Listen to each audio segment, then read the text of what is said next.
កុមារគ្រប់រូបត្រូវការរស់នៅជួបជុំឪពុកម្ដាយក្រុមគ្រួសារដែលផ្ដល់ក្ដីស្រឡាញ់ភាពកក់ក្ដៅការការពារដើម្បីការលូតលាស់ប្រកបដោយសក្ដានុពលទោះបីជាយ៉ាងណាក៏ដោយក៏នៅមានឪពុកម្ដាយក្រុមគ្រួសារមួយចំនួនបានបោះបង់កូនរបស់ខ្លួនដោយសារបញ្ហាប្រឈមផ្សេងៗនៅពេលបានឃើញឬមានការរាយការណ៍អំពីករណីកុមារដែលត្រូវបានគេបោះបង់តើលោកអ្នកគួរធ្វើដូចម្ដេច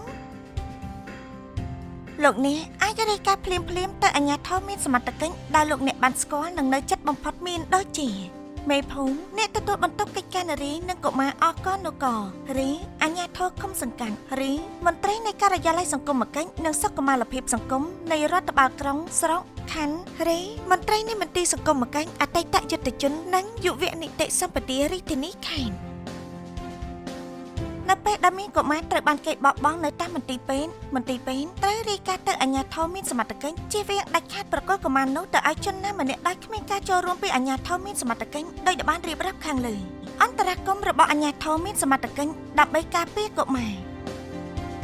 អាជ្ញាធរសង្កាត់ត្រូវចុះទៅទីកន្លែងដែលកុមារត្រូវបានគេបោះបង់តាមការរាយការណ៍និងយកកុមារមករក្សានៅកន្លែងដែលមានសុវត្ថិភាពបណ្ដោះអាសន្នរួចជូនដំណឹងទៅការិយាល័យសង្គមគិច្ចនិងសុខុមាលភាពសង្គមក្រុងស្រុកខណ្ឌអំពីករណីកុមារបោះបង់នេះការិយាល័យសង្គមគិច្ចនិងសុខុមាលភាពសង្គមក្រុងស្រុកខណ្ឌត្រូវសហការជាមួយមន្ទីរសង្គមគិច្ចអតីតយុទ្ធជននិងយុវនីតិសម្បទារាជធានីខេត្តនិងគណៈកម្មាធិការទទួលបន្ទុកកិច្ចការនារីនិងកុមារឃុំសង្កាត់ធ្វើការគ្រប់គ្រងករណីរក្សាការពារនិងផ្ដល់ការថែទាំជំនួសបណ្ដោះអាសន្នដោយផ្ដោតទៅលើការថែទាំលក្ខណៈគ្រួសារហើយមណ្ឌលគឺជាជម្រើសចុងក្រោយ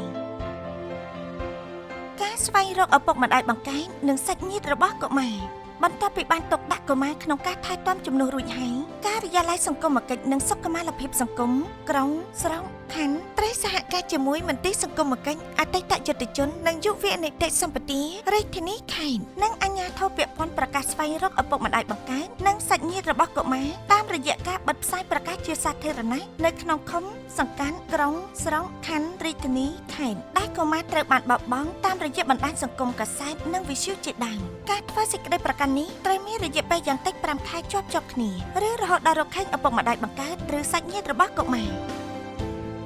ការរកមិនឃើញឪពុកម្ដាយបង្កើតនិងសាច់ញាតិរបស់កុមារករណីការិយាល័យសង្គមគិច្ចនិងសុខុមាលភាពសង្គមក្រុងស្រុកខណ្ឌបានប្រឹងប្រែងអភិលទ្ធភាពក្នុងរយៈពេល5ខែឬច្រើនជាងនេះនៅតែមិនអាចរកឃើញឪពុកម្ដាយបង្កើតនិងសាច់ញាតិកុមារនោះត្រូវចាត់ទុកថាជាកុមារបោះបង់រួចធ្វើរបាយការណ៍ជូនមន្ទីរសង្គមគិច្ចអតីតយុទ្ធជននិងយុវនីតិសម្បទាដើម្បីបញ្ជូនទៅក្នុងបញ្ជីឈ្មោះកុមារដែលត្រូវការផែនការអចិន្ត្រៃយ៍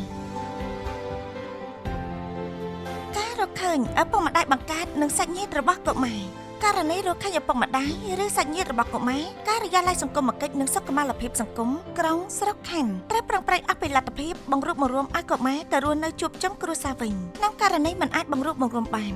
កុមារត្រូវបន្តរស់នៅក្នុងការថែទាំជំនួសរហូតដល់រកបានគ្រួសារមួយជាអចិន្ត្រៃយ៍ហើយក្នុងពេលនេះមន្ទីរសង្គមគិច្ចអតីតយុទ្ធជននិងយុវនីតិសម្បទារាជធានីខេត្តត្រូវសម្របសម្រួលជាមួយអាជ្ញាធរមានសមត្ថកិច្ចពាក់ព័ន្ធដើម្បីធ្វើសម្បត្តិកំណត់បញ្ចូលឈ្មោះកុមារចូលក្នុងបញ្ជីកុមារត្រូវធ្វើផែនការអចិន្ត្រៃយ៍ហើយត្រូវរៀបចំប័ណ្ណបន់ស្នើសុំតុលាការជ្រើសអ្នកអាណាព្យាបាលសម្រាប់កុមារសូមចូលរួមថែរក្សាការពារផ្ដល់ក្តីស្រឡាញ់និងភាពកក់ក្ដៅដល់កូនរបស់ខ្លួនជៀសវាងការបោះបង់ពួកគេចោលដែលជាអំពើអមនុស្សធម៌ខុសខើនឹងព្រៃផ្សៃទៅនឹងវប្បធម៌ដ៏ផូរផង់ច្បាប់គោលនយោបាយនិងអនុសញ្ញាស្តីពីសិទ្ធិកុមារ